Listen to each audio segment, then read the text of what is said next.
¿Quién no puede tomar el sol? ¿Quién puede ser tan pendejo para pensar que no todos tenemos derecho a comer sano, a comer para sanar, comer para prevenir enfermedades? Lo mismo sucede con el sol. No hay ninguna enfermedad que te haga huir del sol, porque si huyes del sol... Bueno, esto es lo que pasa cuando pasan medicina únicamente copiando los exámenes, o quién sabe, como rayos. Pero bueno, hay un montón de padecimientos que empeoran con la exposición directa a la radiación ultravioleta. En efecto, es importantísima la radiación ultravioleta, pero en una dosis medida para distintos procesos fisiológicos, entre ellos el más conocido, que es la síntesis de vitamina D a partir del 7-deshidrocolesterol que se encuentra en nuestra piel. Pero esto depende mucho del fenotipo cutáneo y la capacidad que tenemos cuando al exponernos a la piel, ya sea de tostarnos o de tomar un tono bronceado o bien quemarnos. O sea, hay una variación interindividual brutal. Pero mucho más allá de eso y de que evidentemente este cuate nada más quiere farolear, ¿no? Porque pues, qué necesidad de salir encuerado en un video, les voy a mostrar una serie de estudios que demuestran los riesgos inherentes a la exposición prolongada de radiación ultravioleta en distintos tipos de padecimientos. Comencemos. En este bellísimo estudio realizado en Francia, lo que ellos hicieron fue tomar un grupo de 963 residentes de Bordeaux y vieron cuáles eran los riesgos de desarrollar cataratas en el tiempo dependiendo de la cantidad de radiación UV a la cual se habían expuesto, esto medido en kilojoules por centímetro cuadrado. Y aquí podemos ver en los resultados que es claramente y directamente proporcional la cantidad de exposición a la radiación ultravioleta y el riesgo de desarrollo de cataratas con el tiempo.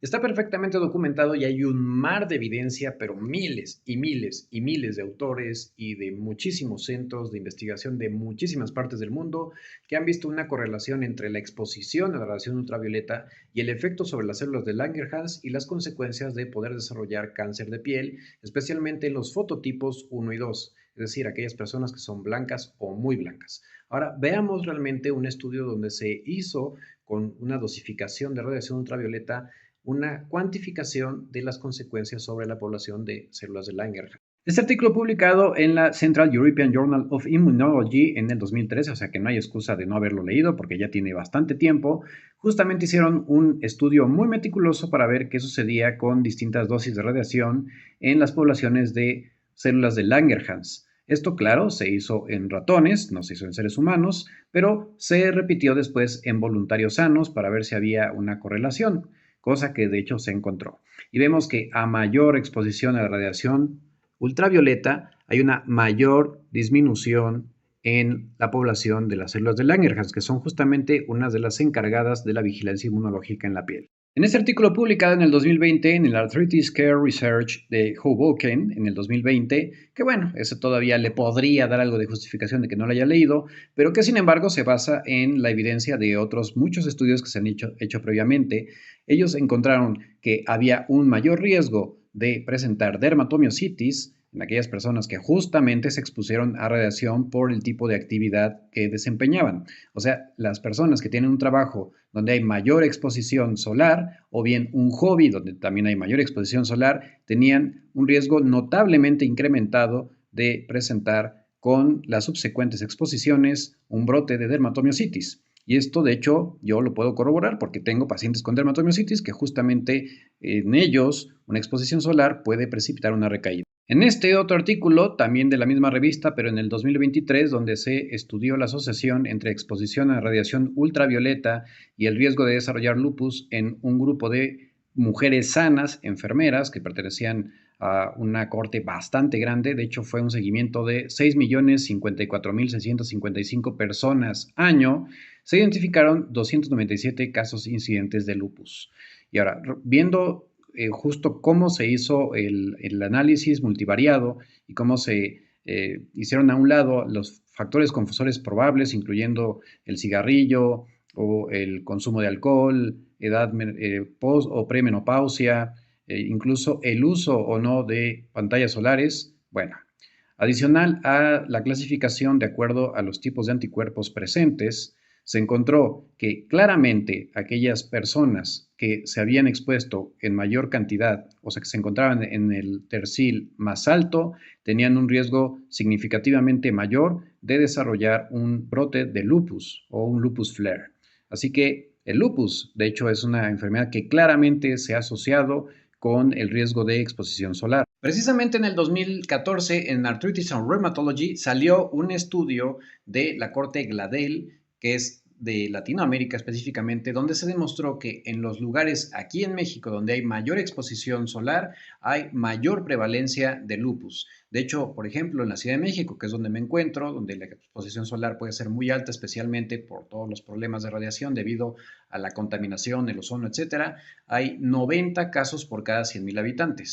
Le sigue en frecuencia la península de Yucatán con 70 casos por cada 100,000 habitantes y finalmente estados como Sinaloa, Nuevo León y Chihuahua, donde tienen 40 casos por 100,000 habitantes. Y estos son solo unos ejemplos de un grupo muy variable y heterogéneo de padecimientos que están relacionados con la exposición solar exagerada, cosa que está claramente alentando a este individuo y más con su exhibicionismo que hace ver que no pasa nada y que cómo puede ser que le quiten a alguien algo tan importante. Y sí, desgraciadamente hay personas que desarrollan alergia, por ejemplo, al huevo, que es un excelente alimento, o a las nueces. O sea, esas cosas existen. Y entonces es tonto decir que cómo puede ser que le quiten el derecho a todos de comer nueces o de comer huevo, ¿sí?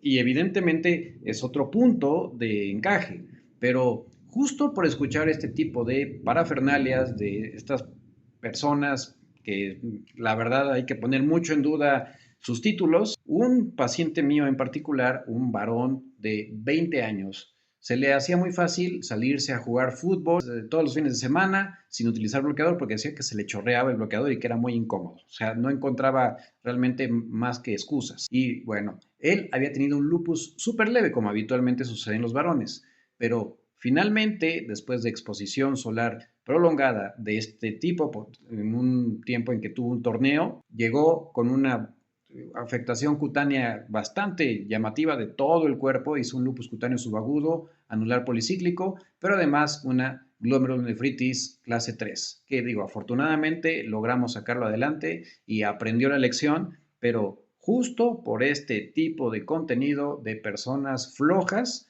que quién sabe si realmente estudiaron la carrera o si lo hicieron copiando en los exámenes o no sé qué rayos, pero mucho cuidado de verdad en quién ponen su confianza.